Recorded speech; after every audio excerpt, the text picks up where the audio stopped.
Уважаемые судьи, есть вопросы к Владимиру Павловичу?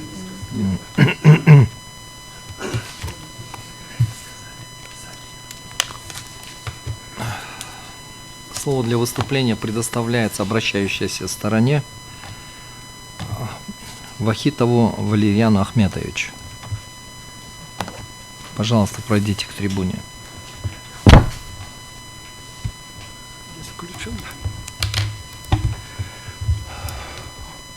Уважаемый Конституционный суд, уважаемые участники конституционного производства, мы два представителя от Бердюндио, Кыргызстан, договорились так в пределах 20 минут. Я выскажу свою позицию, ну, может, чуть больше, чуть меньше, как будет вдохновение. Затем у нас есть опытный правозащитник, иногда я у него даже консультируюсь по правозащитным делам. Это как и опытный адвокат, он выскажет. Два у нас представителя. Я думаю, так, если вы разрешите, мы так построим свое выступление. Итак, уважаемый Конституционный суд, уважаемые участники Конституционного судопроизводства, с основанием к рассмотрению ходатайства, здесь говорилось, явилась обнаруживающая неопределенность в вопросе о том, соответствует ли Конституции Кыргызской Республики части 2 и 3 статьи 17 закона Кыргызской, там о некоммерческой организации, которую они внесли.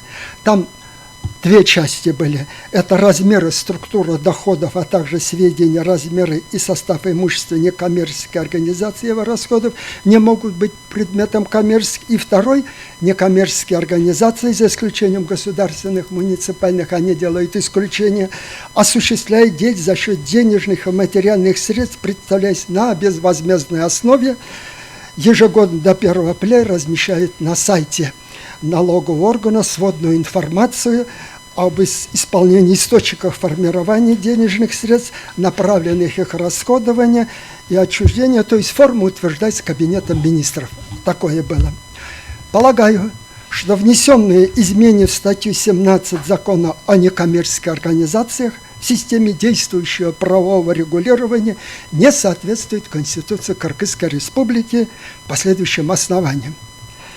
Право каждого на объединение, у меня это, как следует из статьи 36 Конституции Кыргызской Республики, во взаимосвязи с ее статьями 1, часть 1, 4, 2, часть 2, 8, часть 1, 23, часть 1, 2, 3, 4, 5, 32, части 1, 2 относятся к базовым ценностям общества и государства и включает в себя право создавать общественные объединения для защиты своих интересов и выражение своих мнений, убеждений, а также свободу деятельности.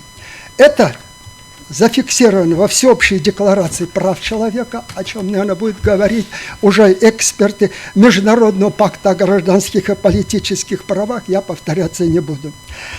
Аналогичную позицию поддерживает и Конституционный суд.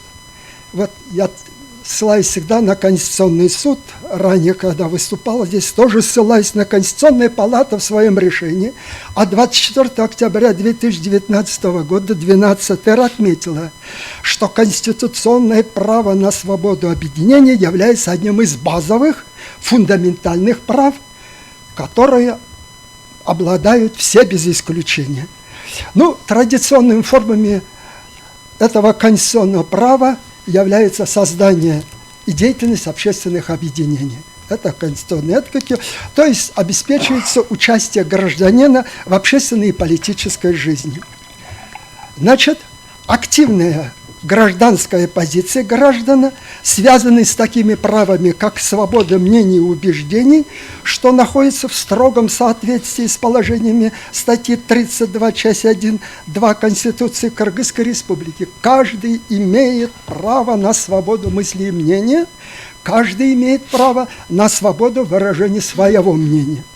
Отсюда следует, что свобода объединения и свобода выражения является необходимым условием существования демократического государства, основан на соблюдении прав человека и верховенства закона.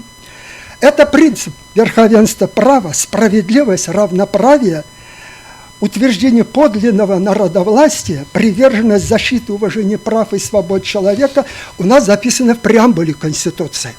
Это я беру из преамбулы. Активная деятельность некоммерческой организации является частью функционирования, я уже сказал, демократического государства. Да, международные нормы и наша Конституция, в частности, Конвенция о защите прав и человека, говорит о определенных условиях их ограничения. Там у них пункт 1, я смотрел, статьи 6, пункт 2, статьи 8, пункт 2, статьи 9, пункт 10. Конвенция о защите прав тоже говорит, определенные есть ограничения, которые может вводить законодатель государства. При этом некоммерческая организация вправе выражать свои взгляды и мнения в соответствии с статьей 10 Конвенции о защите прав и свобод человека. Я не буду повторяться. Мы, значит, взяли курс на построение, говорим мы, правового государства. Я иногда, говорят, мы уже построили, говорят, правовое государство, я читал иногда доктора юридического, но все равно, реализуя принадлежащие правотворческие полномочия, законодатель, и в частности Джогор Кукенеш, значит, должен заботиться о предоставлении гражданам максимально широких возможностей для использования гарантированных Конституцией Кыргызской Республики прав на объединение и свободу деятельности, а не сужать эту деятельность. То есть в форме некоммерческих организаций устанавливает такие нормы, которые, не посягая на само их существо, способствовали бы достижению на основе баланса. Есть у нас публичные, частные и публичные возможности граждан эффективно добиваться и отстаивать права. Однако принятая статья 17 Конституции, я считаю, противоречит от указанной моим преамбуле Кыргызской СП о справедливости и равноправии, статьи 24, часть 2 о равенстве всех перед законом. Смотрите, оно не распространяется на иные общественные, о чем докладчик говорил. То есть взять, если там политические партии, профессиональные союзы, кооперативы, почему выделили некоммерческие организации? Оно несоразмерно указанным целям, не обосновано. Мы посмотрим, почему именно эта норма вводится для некоммерческих организаций. Она носит обременительный характер и структурную дискриминационную направленность. Я это сейчас докажу. Целью и результаты которого мы считаем является создание некоммерческой организации, то есть определенной группе людей, менее благоприятную ситуацию по отношению к другим, которые находятся в обстоятельствах, сравнимых с ними, создавая препятствия в достижении подлинного равноправия или равных возможностей. Опять обращаюсь к конституционному решениям, к терминам, словосочетанием Конституционного суда. Так, Конституционная палата в решении от 16 ноября 2014 года,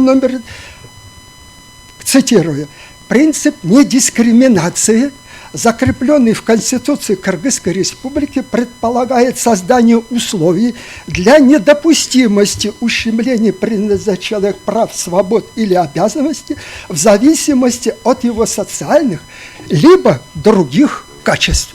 Это не я говорю, это говорит Конституционный суд. В силу части статьи 23 Конституции Кыргызской Республики, я опять ссылаю часть 1, 2, 3, права, свободы, мы уже это везде есть в решениях Конституции, она не отчуждима, она, значит, защищается законом от посягательства от кого-нибудь. Это относится к ценностям Кыргызской Республики, действует неопределенно, определяет смысл и деятельность наших государственных органов и так далее. На права и свободы, мы говорим, да, на права и свободы человек могут быть ограничены Конституцией, международными нормами и Конституцией, законами в целях защиты национальной безопасности, общественного порядка, охраны здоровья, нравственности, защиты прав свобод других лиц.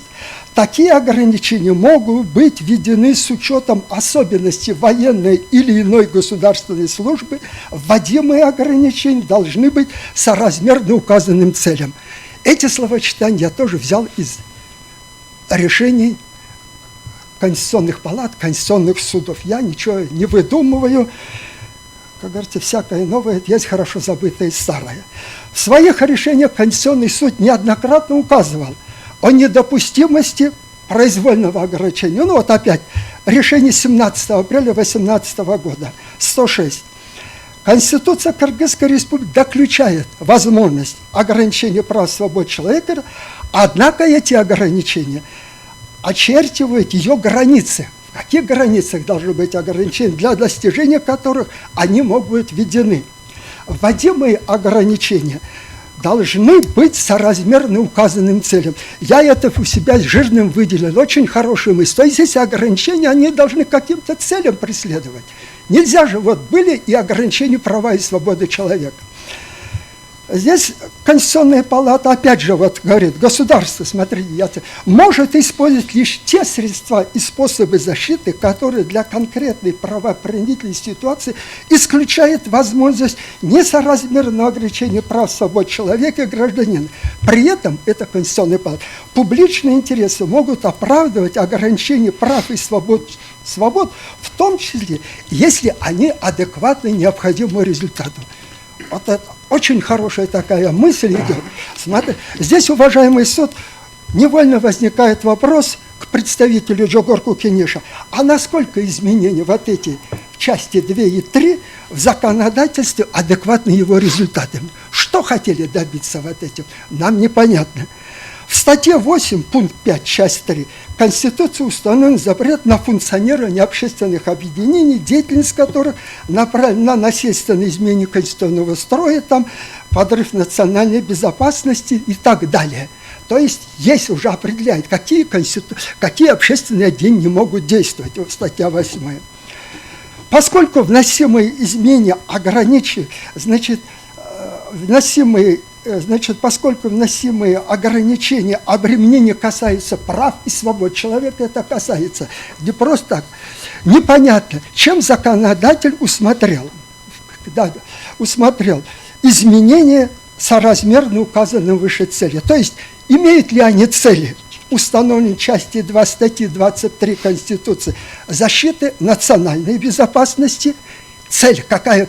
Защита национальной безопасности. Пусть укажут общественного порядка, охраны здоровья, нравственности, населения, защиты прав и свободы. В чем эти изменения вносятся? В чем Джогорку Кенеш, вот наш законодатель, усмотрел, что деятельность некоммерческой организации без внесения таких изменений может быть направлена на насильственное изменение конституционного строя, подрыв национальной безопасности, разжигание социальной, расовой, межнациональной и религиозной войны. В чем обоснование? Понимаете, я не могу оппонировать оппонентам, потому что под рукой ничего нет, и не могу объяснить, чем они это объясняли. Но для того, чтобы прояснить эту ситуацию, справка есть у них. Они написали справку объяснения. Обоснование к проекту закона Кыргызской Республики. У них есть справка, которую я внимательно почитал. Доводы здесь в основном сводятся к обеспечению прозрачности некоммерческих организаций. И ссылаются почему-то на, не знаю, надо ли ссылаться, на аналогичные нормативные акты других стран. Туркмения, Азербайджан, там это ссылается. Вот смотрите, некоторые выдержки, чтобы мы смогли с вами немножко. Практически большинство некоммерческих осуществляет свою деятельность за счет грантовых, бюджетных средств, иных средств. Они пишут, несмотря на это, коммерческую деятельность большинство некоммерческих организаций не ведут, но регулярно должны представлять отчеты. Моя ремарка, пусть представляют отчет. Да не представляют, есть рычаги, по которым можно прекратить деятельность. Если надо будет, я скажу. Теперь причина, почему отчетность должна быть связана с потребностью, быть понятным, прозрачным, чтобы было видно, какую деятельность осуществляет. Я тоже моя ремарка. Что проблема? Какую они деятельность осуществляют? Есть. Это больше должно касаться учредителей. Я внес деньги, Я интересуюсь, вы какую деятельность осуществляете там? Все некоммерческие создаются и действуют на основе добрососедства. Правильно, 100% они. Создание своей деятельности необходимо рассматривать как один честный, ответственный, сведения свои дают возможность проанализировать, показать свою работу. Вот они что говорят. Непонятно, чем этим озаботился Жогор Кукенеш. Ну, хорошо, дает возможность анализировать, показывать работу. Ну, дальше что? Непонятно. Ну, я как-то небольшой правозащитный, как-то на правозащитном одном организации говорил, создайте свой сайт общий и показывайте там. Покажите людей, которым вы оказали помощь. Большую работу делают правозащитники, я сталкиваюсь. Инвалидам оказывают помощь, детям, которые, вот, посмотрите, Бердуньо, Кыргызстан, посмотрите сайт, какую они делают работу. Ну, пожалуйста. Я вообще не понял. Но они говорят, что проектом закона предполагается, вот они четвертую форме определяем правительством Кыргызской. В случае нарушения, здесь уже идет, говорят, будет ответственность. Непонятно. Дальше, вот мировая практика. Я не сторонник того, чтобы мы ссылались. Пусть на нас ссылаются, но они ссылаются на Европу. Я отложил Европу. СНГ, Казахстан, Таджикистан, Туркменистан, Армения, Азербайджан, Белоруссия. Они почему-то ссылаются. Хусамбай, подожди, я там взял копии этих. Передайте, пожалуйста.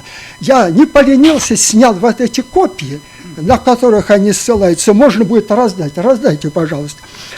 Вот они в чем. Вообще, прежде чем перейти в это, я хотел бы обратить внимание, уважаемый Конституционный суд, его участник, в справке об основании иных материалов Жогор Кукенеш нет никакого анализа, насколько она соответствует Конституции. Это вводимая норма. Я же говорил, она ведь затрагивает вопросы обеспечения конституционного права, свобод и обязанностей граждан, правового статуса общественных организаций. Это, знаете, свидетельствует уровня правосознания отдельных депутатов, да еще в нашем обществе. Я тоже как-то на прошлом конституционном говорил, что конституционное правосознание у нас там очень низкое среди. Здесь я, может быть, попутно тоже выскажусь, что у нас даже в судебных актах, о которых принимают наши суды, о том, чтобы сослаться на норму Конституции, нету практически. Я адвокат, иногда хожу, говорю. Я вот сразу воспользуюсь. Может быть, Конституционный суд как-то в своем одном решении отметит, что в судебных актах, особенно затрагивающие вопросы обеспечения конституционных прав, свобод и обязанностей, должны быть ссылки на Конституцию Кыргызской Республики. Мы должны прививать к любовь. Это у нас основной закон, Конституционный суд это. Но это мне просто предложение. Теперь по мировой практике, уважаемый суд. Ни в одном из указанных выше стран в законодательствах о некоммерческих организациях, я имею в виду, я там остановлюсь, у них называется общественные объединения, правительств, нет положения о размещении на сайте уполномоченного органа такой нормы, которую внес наш Жогор Кукенеш. Нету. Вот смотрите, вот вы передали Таджикистан, там могут посмотреть. Там у них называется общественные объединения. Я почему говорю? Налоговые органы осуществляют закон за источниками доходов общественных объединений. Все. И объединение в соответствии с налоговым кодексом. Ссылка на налог. Туркменистан, я не знаю, брал надо было. Но здесь так. Контроль за деятельностью общественных объединений осуществляет Адалат. Ну, Адалат это, по-моему, Министерство юстиции. Армения. В Армении контроль за выполнением требования организации осуществляет государственную уполномоченную в основном законе. Азербайджан, ну нету там ни в одном, уважаемый суд. Вот даже Белоруссия, там сказано, надзор осуществляет Генеральная прокуратура. Все. Оно нету в этих законах.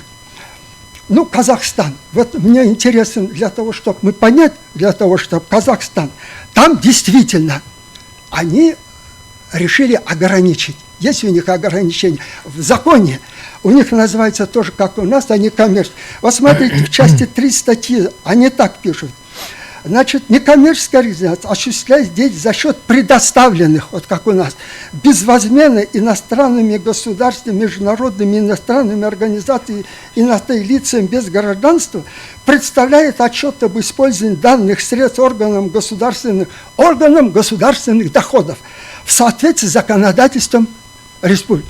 Когда мышку нажмешь в законодательство, у них выходит Кодекс Республики Казахстан о налогах и других обязательствах бюджета. Сразу она туда ссылка идет. Они там говорят, что, понимаете, представляют в налоговые органы, в налоговым кодексом идет по 3 позициям, не по всем позициям. Значит, смотрите, 3 позиции. Оказание юридической помощи, в том числе правового, информальной защиты и представить интересных граждан и организаций, а также одну позицию, если они представляют вторую.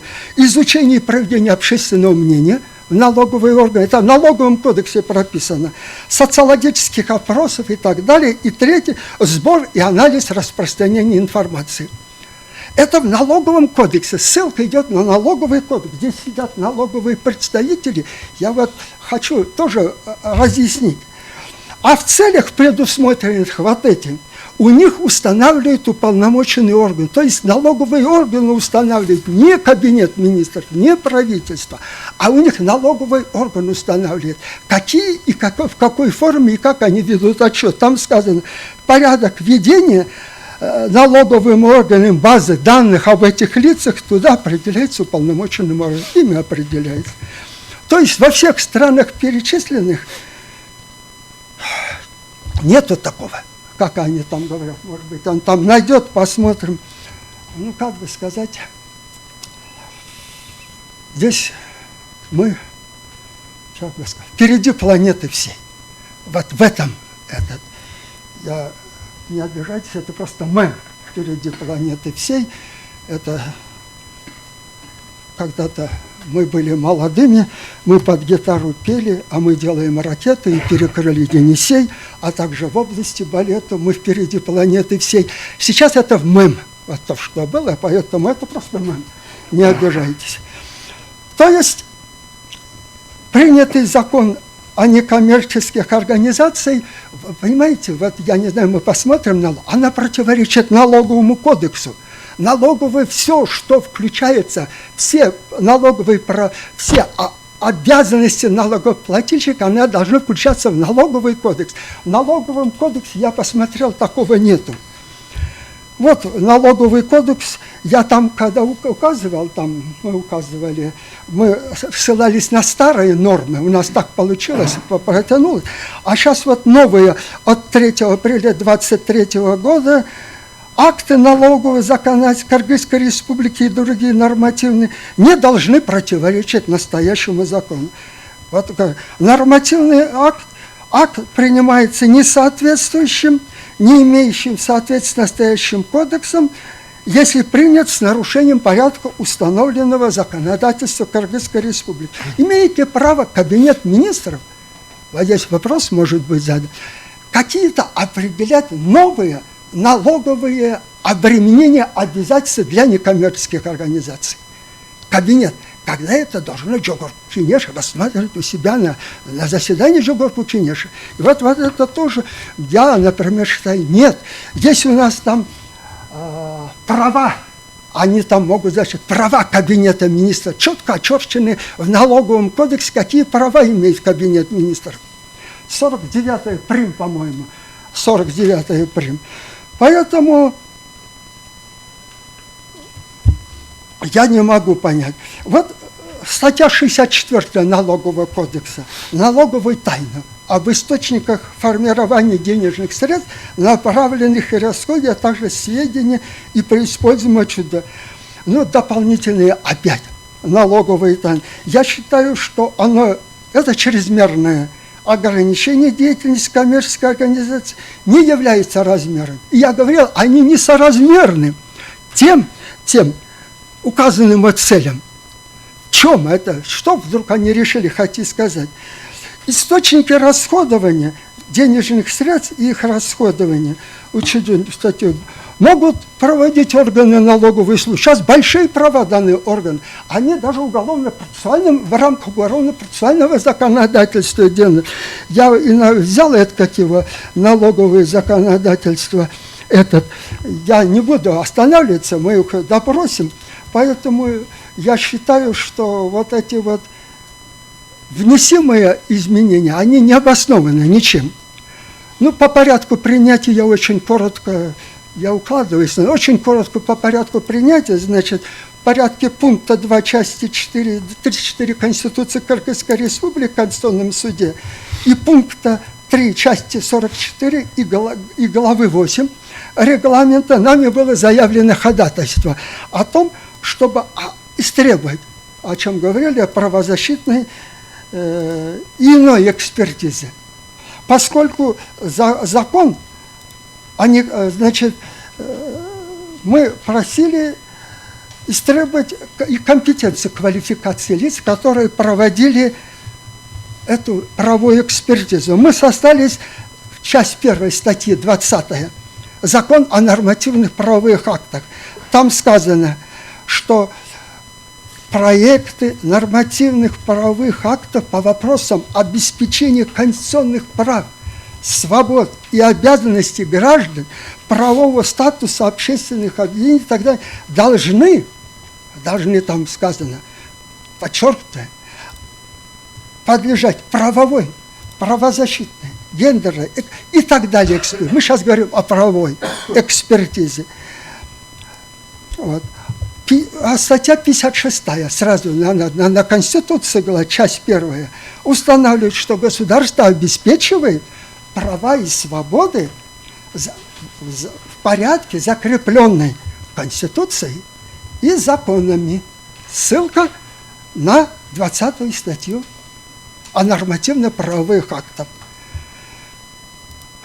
Так. Задача подобных научных экспертиз правовой, научной и так далее в части 2 статьи закона, там сказано, смотрите, является, как она пишет этот закон, оценка проекта на соответствие Конституции, что вообще упускает наш Жогор Кукенеш, конституционным законам и международным обязательствам Кыргызской Республики. Вот когда они писали справку об основании, я, например, считаю, что вот именно они должны были на это указать, а не на то, что прозрачность это. В части 4 статьи этого закона о нормативном определено, что для проведения независимой научной экспертизы проектов нормативных правовых актов могут быть приглашены ученые и специалисты из других государств. Вы понимаете, вот эта норма, которую сейчас вносят Жогор Кукенеш, наш законодатель, она негативную оценку получила не только среди правозащитников, не только у нас, но и вообще в правозащитном сообществе Европы, в мире. Поэтому мы заявили ходатайство о том, что приобщить Хусамбай приобщить заключение международных экспертов. Международные эксперты выдают. Проект должен быть направлен может быть для научной экспертизы, международную организацию может быть направлен. А в части 4 этого закона, я ссылаюсь на этот закон, надо выполнять, что в качестве экспертов должны опять привлекаться лица, не принимавшие непосредственного участия в подготовке проекта нормативного акта. Они не должны это. Почему? Это очень хорошая норма. Порядок и проведение вот этой, как его, аккредитации независимых экспертов, есть постановление правительства. Мы приложили постановление правительства от 15 июля 2013 года об утверждении положения об аккредитации физических и юридических лиц, осуществляющих деятельность по проведению специализированных видов экспертиз, нормативных актов. Они там пишут правовой, правозащитный, гендерный. Это на сайте Минюста откроете, эти люди сидят, и юридические лица сидят. Почему их не привлечь? Почему не провести? Я вот это не могу понять. Что этим потеряем? Авторитет? Наоборот, авторитет. Знаете, вот мы почитали, заявили ходатайство. Дайте нам, пожалуйста, правовой экспертизы, там что опять идет? Единое окно, о необходимости получения заключений. Там пишут одним предложением: положения, нарушающие установленные стандарты защиты прав, не выявлены. Ну хорошо, не выявлены, но обоснуйте. Непонятно. В том же в пункте 2 написано гендерную экспертизу. Почему это провели, я не знаю. Может быть, указали получение нарушающих соблюдения равенства прав и обязанностей для мужчин, женщин не выявлены. Здесь идет о правозащитной экспертизе, а не о гендерной экспертизе. Ну, может быть, ничего страшного. Положения, содержащие коррупционные факторы, не выявлены. Ну, может быть, надо проводить. Это их право. Ну, значит, данное обстоятельство наглядно покажет, что не было оценки, уважаемый суд, проекта на соответствие Конституции конституционным нормам. Это надо как-то, мне кажется, тоже отметить, что должны проводить. Ну, мы говорим, что Конституция наш основной закон. Вот я опять говорю, что они должны были привлекать лиц, не принимающих непосредственно участие. Это в регламенте у них записано. Я посмотрел в регламенте, там, правда, идет, сказано, что могут привлекаться, значит, лица, непосредственно не участвующие. У них в регламенте есть. Но если такой общественный резонанс это дело получило, но почему не привлечь? Взять в сайте, сказать: дайте нам эту правозащитную экспертизу. И это непонятно. Поэтому в материалах, вот, которые мы изучили, может, они потом скажут, кто из аккредитованных лиц вообще принимал участие. Вот утвержденные. Кто? Нету, мы не нашли, может, они нам покажут, независимые. Кто проводил экспертизу правозащитную? Да, я уже говорил, государственный реестр, он называется аккредитованных экспертов нормативно по проведению специализированных видов. И он на сайте министерства опубликован. В Одессе я его дописал, по-английски плохо знаю, но когда нажимаете, он есть этот. В силу пункта 3 части 2 статьи 17 о Конституционном суде Кыргызской Республики мы сослались. Конституционный суд проверяет конституционность оспариваемого нормативного правового акта, устанавливает соответствие его Конституции по порядку принятия. Это в конституционном законе у нас есть по порядку принятия. Вот был ли нарушен порядок принятия? Если мы говорим, что там... Ну, я справку об основании сослался, я на друга оппонировать не могу, поэтому еще дополнительно к тому, что мы говорили, признать незаконным, я сказал, признать, что при принятии части 2 и 3 статьи 17 Конституции Кыргызской Республики коммерческих организаций от 26 июня нарушен порядок его принятия, установленным законом о нормативно-правовых актах Кыргызской Республики. Ну, наверное, если только 56-я статья, там я и ссылался, говорю, что должны при принятии нормативных правовых актов, там сказано, я повторяюсь еще раз, чтобы должны руководство Конституцией и законами. То есть это для чего? Для того, чтобы один закон не противоречил другим. Вот я поэтому считаю вот это и мое вот это, как и вот эти, мы поддерживаем признать часть 2.3 статьи 17, а не противоречить статьям 2, части 2.8, части 23, 1, 2, 3, 4, 5, мы говорили, 32, части 1, 2, 36 Конституции Кыргызской Республики. Это мы считаем. У вас все? Я говорю, я еще раз повторяю, я небольшой правозащитник, поэтому все правозащитные деятельности у него есть. Учился он, есть. Это, я сам у него консультируюсь, я тоже консультировался, когда выступал. Поэтому, если я закончил, не знаю, уложился, я в регламент не уложился. Не уложились. Вдохновился, возможно, немножко и больше высказал.